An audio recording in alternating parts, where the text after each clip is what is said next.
भैया जा खबर आ रही रतलाम से।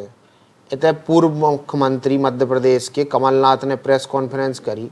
उनमें उन पे तीखे सवालन की बौछार के बाद उनने कछु ऐसी बातें कही जो सुन के सब जने दंग रह गए। जैसे कि उनने बोली, जब शिवराज निक्कर पहना था तब वे सांसद बन गए थे। दूसरन की रिकॉर्ड की बातें कर रहे हो, खुद को रिकॉर्ड देख लें तनावे। भाजपा में सब कछु है पर फिर भी वे लोगन का उपेक्षित करत हैं। भाजपा उम्मीदवार मतदातन का धमका रहे, लोकतंत्र को अपमान कर रहे। घोषणा और नाटक नौटंकी करवो ही अगर पॉलिटिक्स है तो हम भैया नॉन पॉलिटिकली ठीक हैं। जो ऐसो बोलो है पूर्व मुख्यमंत्री और कांग्रेस के प्रदेश अध्यक्ष कमलनाथ ने। भैया देख लो और सुन लो तनक का कह रहे कमलनाथ कितने गुस्सा में हैं।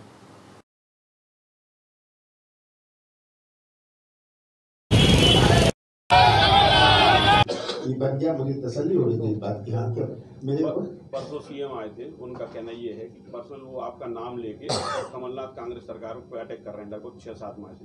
क्या कारण है कि उनका ये कहना है कि आपको लोकतंत्र पे विश्वास नहीं है? ऐसा रतलाम में बोल रहे हैं। आपको राजनीति में मुख्यमंत्री जी ने मुरैना में एक बयान किया।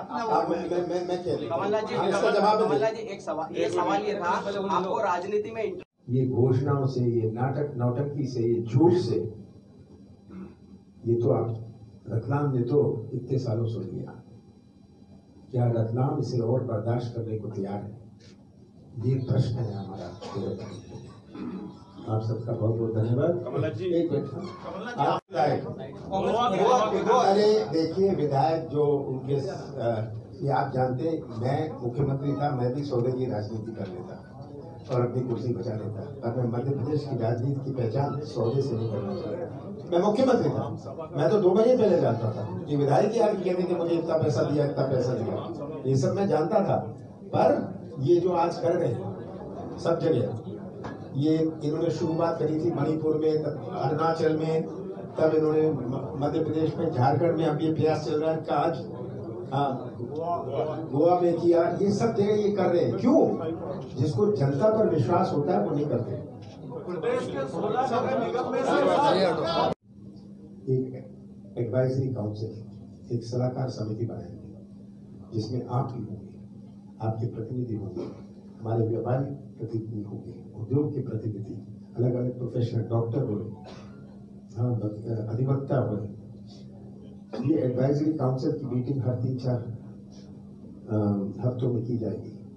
एक जो हमारा पार्षद चुन के आता है उसका विजन केवल अपने वार्ड तक होता है, पूरे रतलाम के लिए, रतलाम के भविष्य के लिए नहीं होता। जो हमारे मेयर चुन के आएंगे, ये इनको भी पार्षदों की सुननी है, पर सलाहकार समिति का विजन होगा वो रतलाम कैसे सुरक्षित रहे 10 साल बाद का, 9 साल बाद का, 8 साल बाद का, ये हमें करना पड़ेगा। तो ये एडवाइजरी काउंसिल की मीटिंग में समय समय पर मैं भी इसमें आऊंगा, और आज मैंने अभी पिछली मीटिंग में कहा कि मैं एडवाइजरी काउंसिल की बैठक में एक दफा खुद शामिल होगा कि यहाँ के नागरिक बनाए, यहाँ के जो नागरिक हैं, जो बुद्धिजीवी हैं, वो यहाँ का नक्शा बनाए।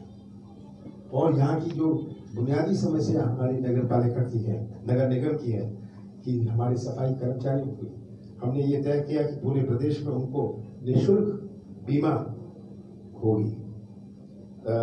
और 15 महीने बचे हैं कांग्रेस सरकार में, इसमें कोई शक नहीं। मैं सब जगह दौरा कर रहा हूँ, आपको उलझान, पंचायतों चुनाव को, ये सब उलझान आ रहे हैं पैसा,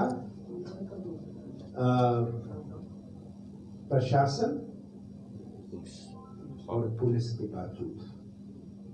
रोज मुझे शिकायत हैं। रात के 2 बजे मुझे फोन आया सागर से, मलथौन से, कि 40 लोगों ने मेरा घर घेर लिया। मैं एक महिला का था, मैं चुनाव लड़ रही, 2 बजे रात की बात थी। ये पुलिस, पैसा और प्रशासन के बल में ये उलझान आ रहे हैं। मैं शिवराज नहीं हूँ कि मैं बताऊं कि इतने बनेंगे। अगर मैं शिवराज से पूछेंगे 16 नगर निगम में से कहेंगे मैं 17 जीतूंगा। पंचायत में खड़ा नहीं किया, पक्षपात नहीं करना चाहते थे, इसलिए आप वोट डालने नहीं गए। नहीं ऐसे बोलिए, आपने जो आपका गांव है वहाँ पे आपने कैंडिडेट खड़ा नहीं किया, आप ऐसा कैंडिडेट खड़ा किया, कैंडिडेट खड़े थे पंचायत में, हम नहीं खड़ा करते अपने। अब आप समझ जाइए पंचायत चुनाव कैसे होते हैं, जो चाहता है वो कैंडिडेट बन जाता है। 6-7 होते हैं, मेरे गांव में तो सभी मेरे हैं, किसको वोट डालूंगा मैं? कमलनाथ जी का ये आरोप है कि आपने आपराधिक छवि वाले लोगों को टिकट दिए हैं, इसके बारे में देखिए, ये आरोप प्रत्यारोप की राजनीति, ये अपनी बात करें ना, ये है कि इसका रिकॉर्ड ऐसा है, फलाने का रिकॉर्ड ऐसा है, इनका रिकॉर्ड कैसा है, ऊपर से लेके नीचे तक देख लो। बताइए, लास्ट क्वेश्चन है, मैं चल रहा हूँ। आप बोलिए। इस समय नगर निगम के चुनाव चल रहे हैं, अगले साल विधानसभा चुनाव है, उसके बाद लोकसभा चुनाव है, कैसे डेवलपमेंट का काम होगा जब लगातार चुनाव होंगे? आपको नहीं लगता एक बार सारे चुनाव मिलकर होना चाहिए? देखिए, ये बात पिछले 30-40 साल से चल रही है, ये मुझे याद है, मैं सांसद में था 7वीं लोकसभा में। हाँ, 7वीं लोकसभा में ये सवाल उठा था कि हम संविधान में कैसा संशोधन करें, तब पंचायती राज आया। अब पंचायती सिस्टम का, जिला परिषद जनपद का महत्व इतना बढ़ गया, लोगों में और जागरूकता आ गई। अब हम क्या, जनपद, जिला परिषद, नगर निगम, नगर पालिका, विधायक, सब देशों में ये अलग अलग होते हैं, सब देशों में ये अलग अलग होते हैं, क्योंकि बिंदु उनके अलग होते हैं, एक बिंदु नहीं होता। हाँ, मैं अगर शिवराज सिंह कहते हैं मैं नॉन पॉलिटिकल हूँ, हाँ मैं झूठा नहीं हूँ, मैं नाटकबाज नहीं हूँ, मैं घोषणा ही नहीं करता। ये अगर वो कहते हैं ये नॉन पॉलिटिकल हो गया तो मैं नॉन पॉलिटिकल हो गया, मैं मानता हूँ। पर अगर पॉलिटिकल का मतलब झूठ बोलना, नाटक की करना, घोषणाएं करना, जनता का ध्यान मोड़ना, ये अगर उनके भाषा में पॉलिटिकल है तो मैं पॉलिटिकल नहीं। हर महानगर में मैं ये बात कह रहा कि हमारे 10 साल का क्या, अगर हम 2032 का बनाएंगे, 2033 का बनाएंगे योजना, तभी तो हम तय करेंगे कि 2022, 23, 24 में क्या करेंगे। बढ़ती हुई आबादी, जो शहरीकरण हो रहा है, बहुत अधिक शहरीकरण हो रहा है, ये आज कैसा हमारा विजन है। शिवराज सिंह जी सोचते हैं ये टेलीविजन से हो जाएगा, ये टेलीविजन से नहीं होगा, ये विजन से होगा। कैसे यहाँ की आर्थिक गतिविधि बढ़ाई जाए, इकोनॉमिक एक्टिविटी बढ़ाई जाए। यहाँ के जो उद्योग थे कितने बंद हो गए 16। अभी मुझे कहा गया कि 3 उद्योगी बचे, 16 थे, 3 बंद हो गए, क्योंकि किसी से चर्चा नहीं, किसी को चिंता नहीं। हमारी जो चलते हुए उद्योग है हमारे प्रदेश की पूंजी है, इससे रोजगार और आर्थिक गतिविधि। बेरोजगारी सबसे बड़ी समस्या है। आज कितना पलायन हो रहा है रतलाम से, रतलाम जिले से, रतलाम नगर से कितना पलायन हो रहा है, क्योंकि कोई यहाँ रोजगार के मौके नहीं। हमारे रोजगार के लिए क्या विजन है, और ये रोजगार तो निवेश से बनता है। जब निवेश आता है, निवेश विश्वास से आता है। निवेश को आप डिमांड नहीं कर सकते, निवेश को आपको अट्रैक्ट करना पड़ता है, तभी यहाँ निवेश आएगा। जिसको केरल और तमिलनाडु में सामान बेचना है, 5 प्रदेशों से घिरे हुए, वो हरियाणा पंजाब में अपना उद्योग लगाता है। क्यों? इसका क्या कारण है? क्यों नहीं बनता विश्वास किसी को मध्य प्रदेश में? मैंने इंदौर में सम्मेलन किया था, कोई इन्वेस्टमेंट समिट नहीं कि हजारों करोड़ आएगा एक नया परिचय देने के लिए, मध्य प्रदेश का नई पहचान बने, और इसी पहचान से हमारी निवेश आए कि investment is an article of faith. ये हमें याद रखना है। लोकतंत्र में विश्वास नहीं है, इसलिए आपने वोट नहीं डाला, ये शिवराज जी ने कल कहा है। सबसे पहले चीज, मैं कोई नगर निगम का वोटर नहीं हूँ, मेरा गांव नगर निगम में नहीं आता, और जहाँ मेरा गांव है वहाँ मैं पक्षपात नहीं करना चाहता था कि सब जो सरपंच का चुनाव लड़े सभी मेरे, तो मैं वहां जाकर, जनपद में हमने किसी को टिकट नहीं दिया, जिला परिषद में हमने किसी को टिकट नहीं दिया, तो मैं ये साबित नहीं करना चाहता था कि मैं एक व्यक्तिगत, ये मेरी चॉइस है। नगर निगम का अगर मैं वोटर होता मैं जरूर जाता, पर मैं नगर निगम का वोटर नहीं हूँ। मेरा गांव नगर निगम में नहीं आता।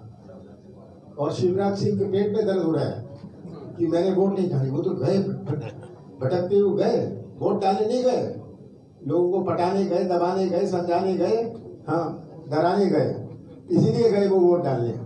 और ये मुझे समझा रहे वोट डालने की बात, जब इन्हें निकर में थे तब मैं सांसद बन गया था। ये हमारे देश की संस्कृति है, ऐसा कोई देश नहीं है विश्व में। मैं आप सब पत्रकार बंधुओं को एक बात बताना चाहता हूँ, ऐसा कोई देश विश्व में नहीं है जहाँ इतनी धर्म हो, इतनी जातियां हो, इतनी भाषाएं हो, इतने त्योहार हो। ऐसा कोई देश विश्व में नहीं है जहाँ इतनी देवी देवता है।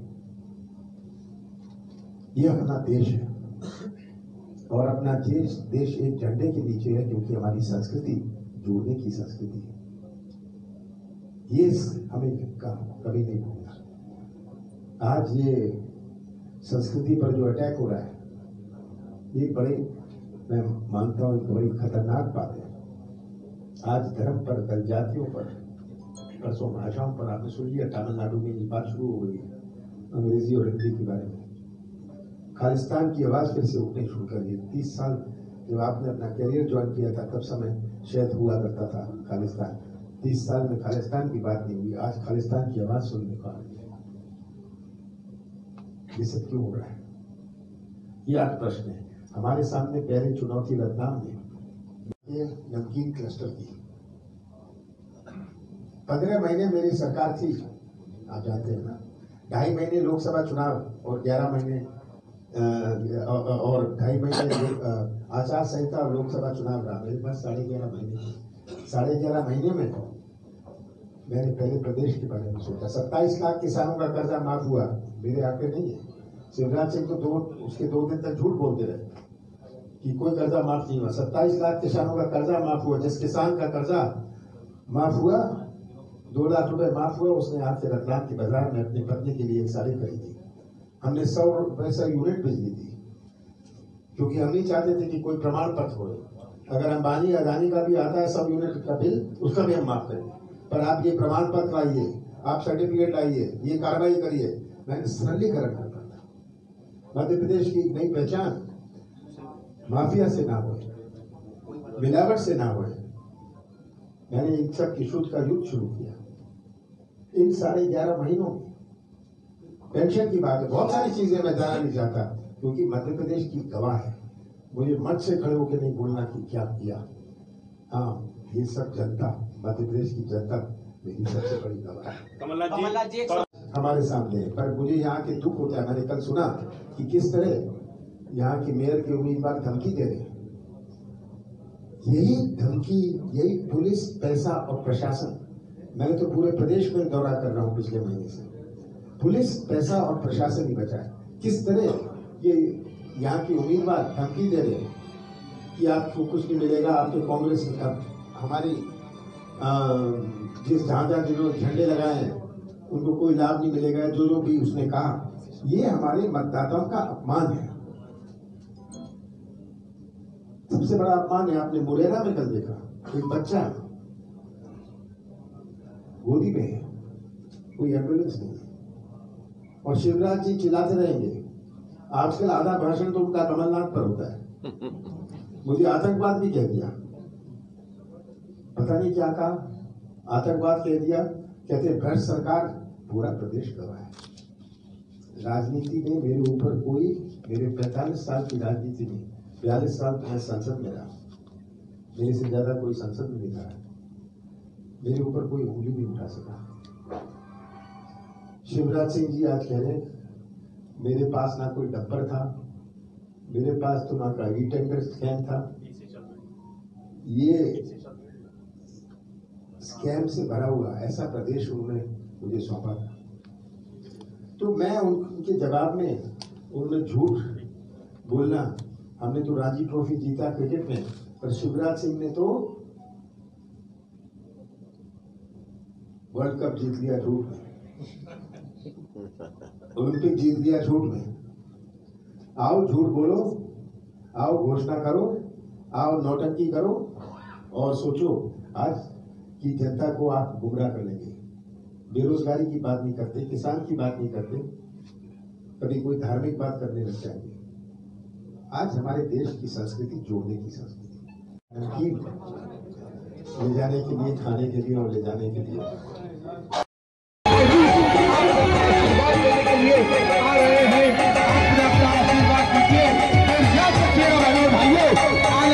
घोषणा ही नहीं करता। ये अगर वो कहते हैं ये श्री कृष्णा यूनिवर्सिटी आपके सुनहरे भविष्य के निर्माण में आपका साथ देने के लिए, क्योंकि हमारा संकल्प है आपके भविष्य को सफलता की ऊंचाइयों तक पहुंचाना। तो आज ही संपर्क करें और प्रवेश लें बुंदेलखंड की सबसे हाईटेक यूनिवर्सिटी में, श्री कृष्णा यूनिवर्सिटी।